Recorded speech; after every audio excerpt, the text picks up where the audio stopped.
The casualties from mass shootings in America that have made breaking news headlines around the world are just a fraction of the number of deaths and injuries caused by firearms. Figures show nearly 40,000 people in the United States die every year as a result of firearm injuries, and many more are left wounded.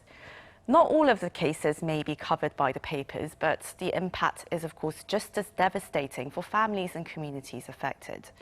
Under executive orders made by President Biden last week, the US government will draw up and propose measures in the coming weeks to end the gun violence epidemic, as President Biden called it.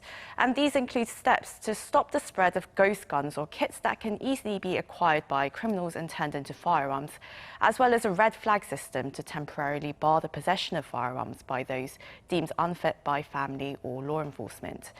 But can these measures, along with two bills on strengthening background checks, make it through a 50-50 partisan split in Congress? We discuss whether US politics can move beyond ideological differences to address the sobering reality of gun violence in America. For this, I'm joined by Robert J. Spitzer, Distinguished Service Professor of Political Science at the State University of New York College at Cortland, and Christopher Poliquin, Assistant Professor of Strategy at the University of California, Los Angeles. Very warm welcome to you both. Thank you for joining us on Global Insight. And well, to go straight into the questions, Dr. Spitzer, you've been researching gun violence for decades now and wrote 5 books on the subject. After the recent shooting incidents in Colorado and Georgia, President Joe Biden called gun violence an epidemic. Would you agree with this? Yes, I would agree with it. The number that you mentioned, 40,000 gun deaths a year, is a number that doesn't have to exist. There is no question that a variety of measures could be enacted by the government, by the federal government in particular, that could bring those numbers down. One thing that's important to remember is that while there's a great focus on gun violence, such as mass shootings, which are terrible, of course, mass shootings only account for about 1% of gun deaths annually. Moreover, there are twice as many gun deaths from gun suicide every year as there are from gun homicide. And the suicide number is one that continues to receive less attention than it should. But the proposals that President Biden has offered, his executive orders, and the 2 measures that have been passed by one House of Congress, not yet taken up by the other House of Congress, would be small but useful steps to address the problem. And of course, President Biden has mentioned addressing all forms of gun violence, including suicide, as you mentioned. And Dr. Poliquin, you've been leading research on patterns of gun violence over the years. Have you noticed any significant trends in the past year throughout this COVID-19 pandemic? Yeah, so official data from the Centers for Disease Control and Prevention are not yet available, but data from a nonprofit, the Gun Violence Archive, suggests that interpersonal gun violence increased nearly 25% in 2020, making it really one of the deadlier years in recent decades when it comes to gun deaths. Now, the extent to which that's attributable to COVID-19 and the pandemic, or whether that has something to do with increasing social unrest following events like the police shooting of George Floyd in Minneapolis, I think at that point that's unknown. Certainly the timing of the increase in violence and the increase in gun sales in this past year is consistent with a little bit of both factors, social unrest and the pandemic playing a role. And Dr. Poliquin, your study found that past shooting incidents weren't necessarily followed by more stringent gun policies across America. Why was this the case? Well, there's a big divide between Democrats and Republicans. Republicans are far less supportive of gun control, and they're more likely to believe that gun owners can potentially reduce crime by defending themselves and intervening when there's instances of violence.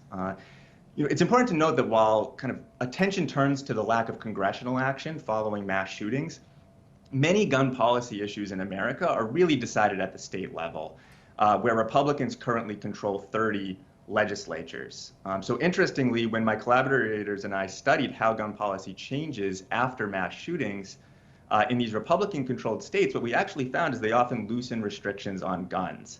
Now, one reason for that might be that it could be just a moment of opportunity where politicians see a chance to promote their favored policies.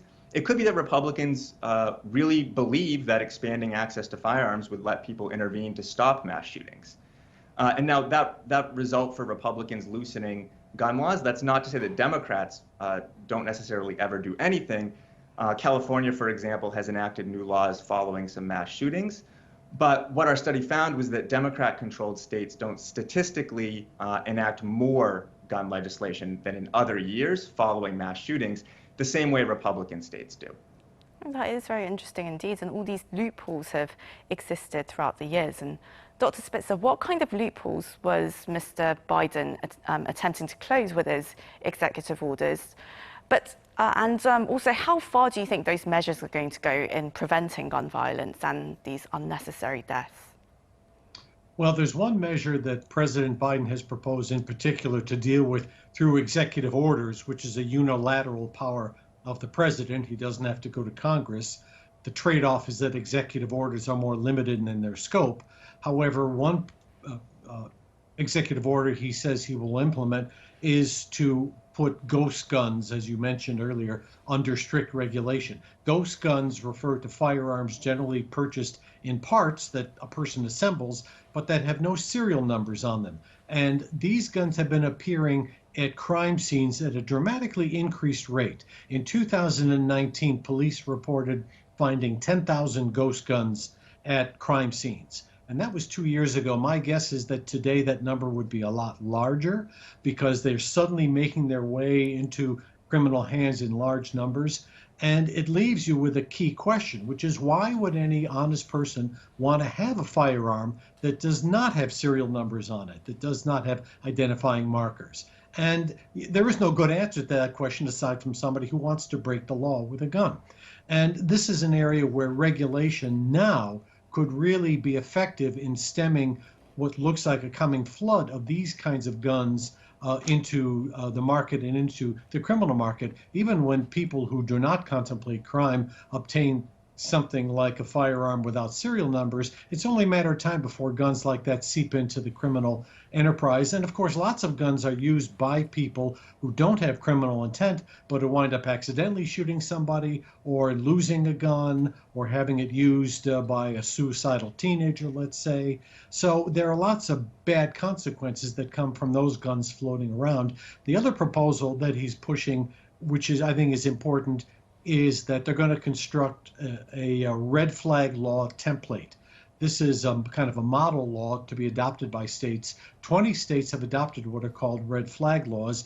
These are laws that allow relatives or the police to take guns away from a person who owns them, but who exhibits acute behavioral problems. That is, they're seriously depressed, maybe suicidal, or they get an indication that they plan to commit a crime with those guns. Such laws allow law enforcement to take those guns out of the home temporarily. You have a judicial hearing, should the person get the guns back or not, and it is a yes or a no. And some preliminary studies in states have shown that these laws are really quite effective, especially in stemming gun suicides. And here again, that's a major underemphasized problem of the gun violence problem in America.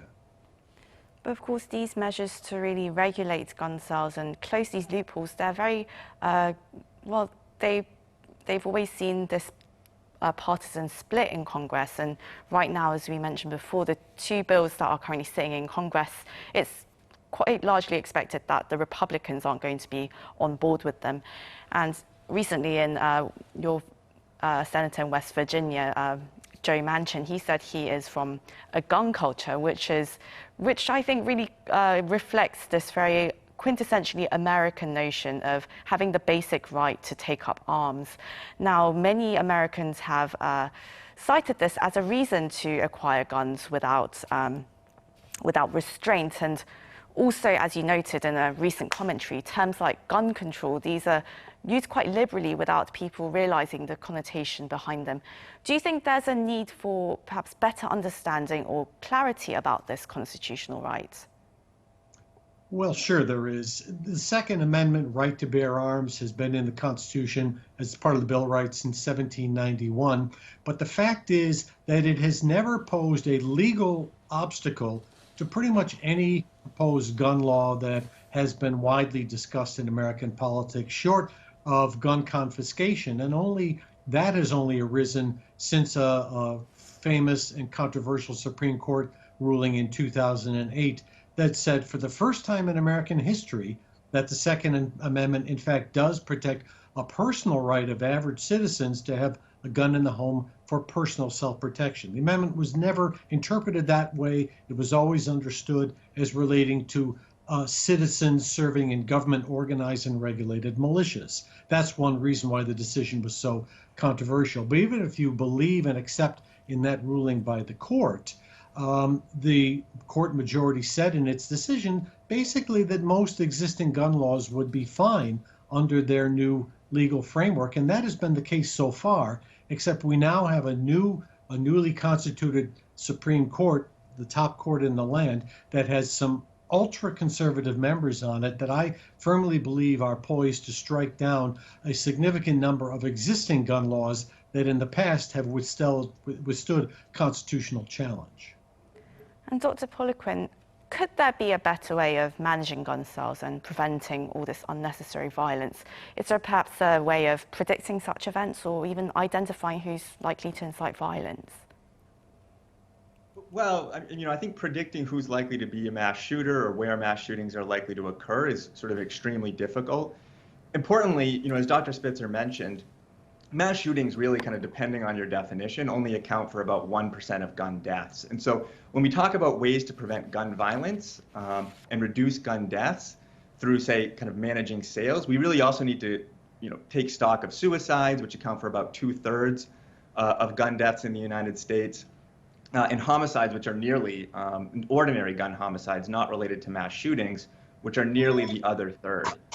Now, evidence suggests kind of several policies that might be effective, for reducing overall gun violence, even if they might not reduce mass shootings. Things like child access prevention laws, preventing people who have been convicted of domestic violence misdemeanors or are subject to restraining orders from purchasing guns, enacting new waiting periods, permit and licensing restrictions, which several states have.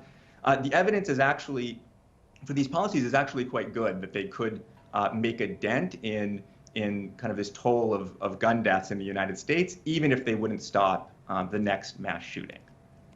And Dr. Spitzer, now politicians, as we have reiterated throughout this interview, they've been very much polarizing the debate on gun policy, and for decades you've been calling for a change of perspective, fresh way of thinking. What kind of approach or framework is needed in order to break this political deadlock?